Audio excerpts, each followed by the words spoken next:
નમસ્કાર દર્શક મિત્રો, હું છું પરમાર અનિશા. તમે જોઈ રહ્યા છો લોકસામના ન્યૂઝ. તો જોઈએ આજના સમાચાર. અમરેલીથી અમારા રિપોર્ટર દિનેશ દાદલ સાથે.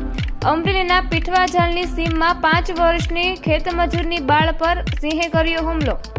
અમરેલીના પીઠવાજાલ ગામે ખેતમજૂરી કરતા પરિવારની બાળ પૂર્વી છોટુભાઈ વાસ્કેલ જે ખેતરમાં રમી રહી હતી તે દરમિયાન સિંહ ચડી આવતા રમી રહેલ બાળા પર હુમલો કરતા બાળાને ગળાના ભાગે ઈજા થતા તાત્કાલિક અમરેલી સિવિલ હોસ્પિટલ ખાતે સારવાર અર્થે ખસેડવામાં આવેલ હોય.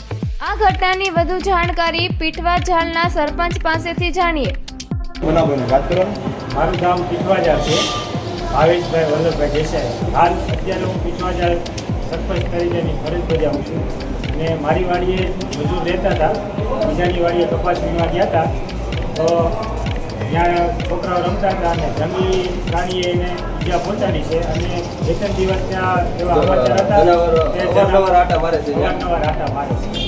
એટલે ફોરેસ્ટ વિભાગવાળાને ફોન કર્યો કે એ લોકો આવી ગયા અને છોકરીને અમે સિવિલ હોસ્પિટલ લઈને આવ્યા છીએ અને અત્યારે સારવાર ચાલુ છે અને ફોરેસ્ટ વિભાગના માણસો પણ અહીંયા હાજર છે.